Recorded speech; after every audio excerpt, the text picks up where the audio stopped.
concerns that the petition's not readable? We think it's perfectly readable. Our language is publicly available, has been for some time, and we're very confident the voters will understand the options that we provide them. Jeff, who is the law firm that helped you guys prepare this? We have, how many attorneys on our board? 5 or 6 attorneys, and we have in-house counsel, so we have about 7 attorneys along with consulting with other various outside legal groups to help prepare it. Okay, gotcha.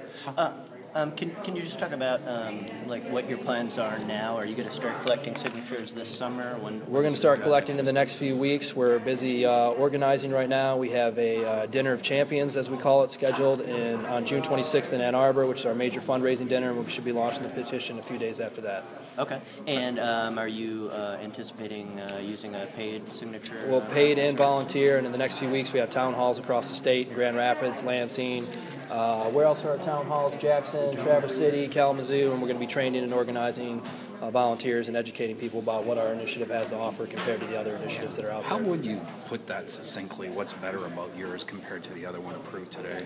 We are more of a comprehensive group. You know, we have everybody on our team and on our board. We have all the top marijuana lawyers in the state of Michigan who really know the law, and we have a think tank, if you will, a brain trust that has covered every single issue that these other groups have not. I mean, we have a much more comprehensive petition that deals with hemp. It allows for individuals to grow more plants than the other group. It doesn't allow local governments to prohibit those people from growing locally.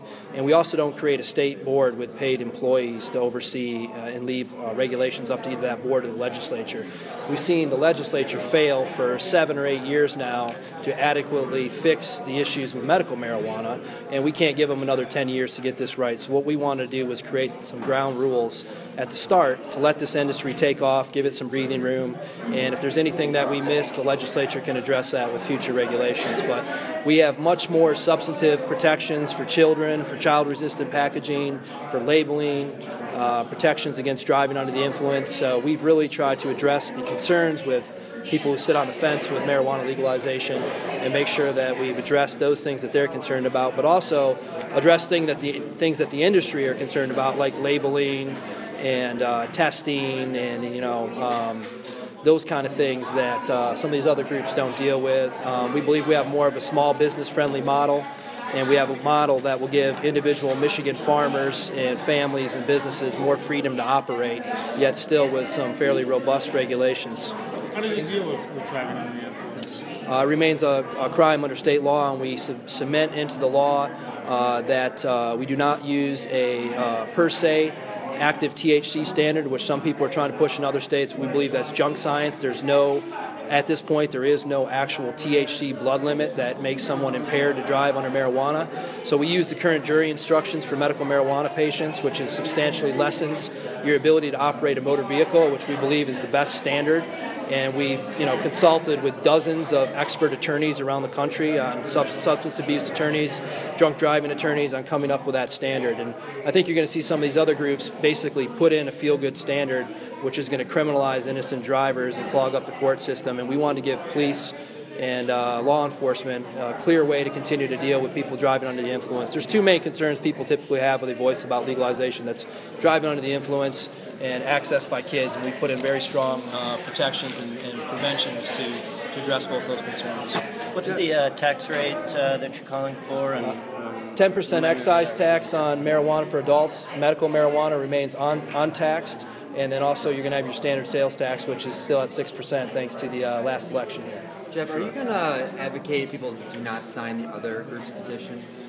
That's something we're still thinking about. There's going to be up to 4 groups, and we'll see, once we've had a chance to analyze a little bit more the effect of some of these laws. At this point, I think we're, just focused on our own campaign, and we're not negatively campaigning against anyone else. We have a very positive law we've been working on for several months.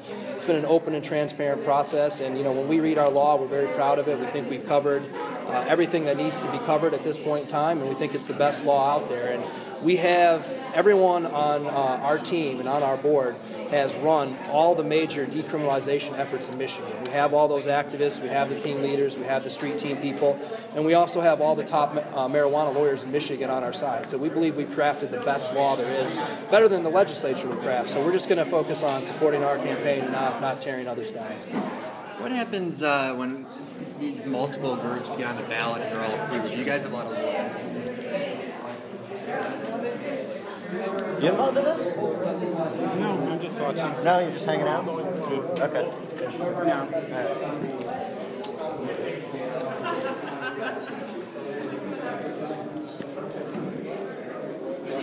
Next question.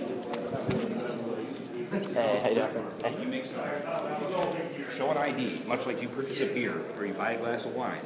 You're going to have a